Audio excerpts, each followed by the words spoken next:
Ұшқан ұя бұл қазақ халқының салт дәстүрін, тұрмыс тіршілігін, ұлттық рухани дәріптейтін көркем шығарма. Романда ұлттық ойындардың ерекше орны бар. Олар тек ойын емес, халықтың мінезін, батырлығын, бірлігін көрсететін өмір мектебі. Ең алдымен көкпардан бастайық. Көкпар көшпелілердің баяғы заманнан келе жатқан ұрыптық жауынгерлік ойыны. Бұл ойында ер азаматтың күш қайраты, ептілігі мен намысы сыналады. Романның екінші бөлімінде көкпарға ерекше мән беріледі. Ол кезде ауылдың барлығы жиналып, бәйге секілді үлкен мереке өткізілетін. Тіпті бір сәтте көкпар үстінде аққұлы қаза табады. Көкпар халықтың рухының, батырлықтың, намыстың символы. Қазақ халқында ат ер қанаты деген мақал бар.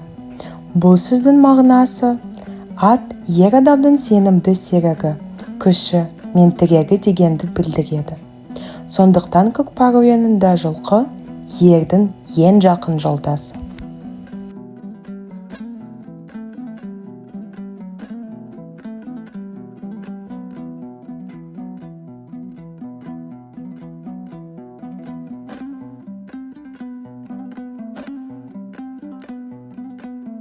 Ал енді қазір күрес туралы сөйлесейік.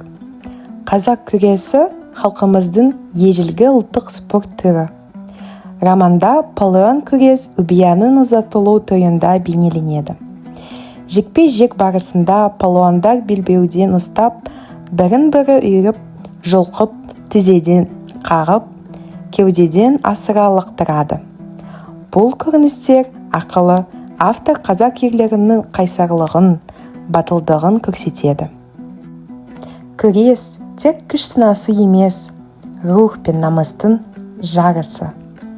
Ал енді ақсүйек ойыны туралы сөйлесейік. Ақсүйек жаздың айсыз қараңғы түнінде ойналатын ойын. Бір адам сүйекті алысқа лақтырып жібереді, ал басқалары оны іздеп табуға тырысады. Бұл ойын ептіліктің және достықтың сынағы. Бір күні Бауыржан ақсүйекті Василий есімді орыс баласымен бірге ойнады. Ойын барысында Василий әдейі сүйекті тастап, оның орнына тас қояды. Сол себепті балалар арасында кикілжің туып, олар ұрысып, аздап төбелесіп қалады. Бірақ Бауыржан Василийді қорғап, оны ренжітуге жол бермеді. Содан кейін Гончаровтар отбасы Бауыржанға ерекше жылы әрі құрметпен қарай бастайды. Осындай ойындар арқылы адамның мінезі, адалдығы мен батылдығы байқалады. Көкпар, күрес және ақсүйек романдағы ұлттық рухтың айнасы. Бұл ойындар арқылы біз қазақ халқының ерлігі мен бірлігін, намысы мен достығын сеземіз. Ұлттық ойын халық жанының үні, ұлт рухының тірегі.